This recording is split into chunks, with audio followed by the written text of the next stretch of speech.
राम माऊली, तुम्ही देवाकडून काही मागितलेलं आहे का? तुम्ही देवाकडून कधी काही मागितलं आहे का? आणि देवाकडून काय मागायचं हे तुम्हाला माहिती आहे का? याच्यावरती संतांनी खूप चांगला अभंग लिहिलेला आहे. याच्यावर संतांनी खूप चांगला अभंग लिहिलेला आहे. हेची दान देगा देवा तुझा विसर न व्हावा, गुण गाईले आवडी हेची माझी सर्व जोडी. हेची दान देगा देवा तुझा विसर न व्हावा. म्हणजे संतांनी देवाकडून काय मागितलं हे माहिती आहे. देवांनी संतांनी देवाकडून एकच मागितलं आहे की तुझा माझ्या आयुष्यामध्ये माझी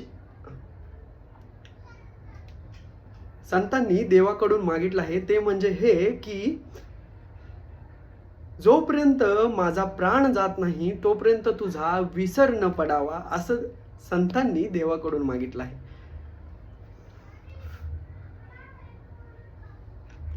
संतांनी देवाकडून काय मागितलं आहे माहिती आहे?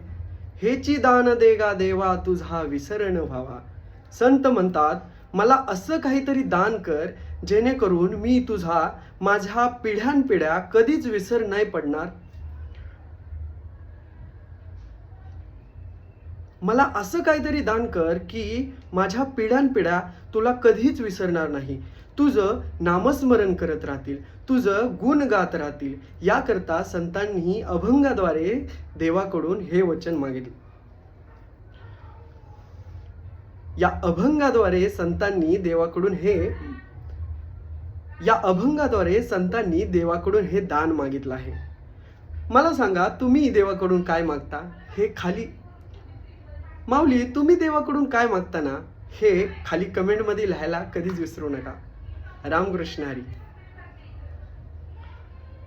जर देव तुम्हाला भेटला तर देवाकडून तुम्ही काय मागाल हे कमेंटमध्ये नक्की लिहा.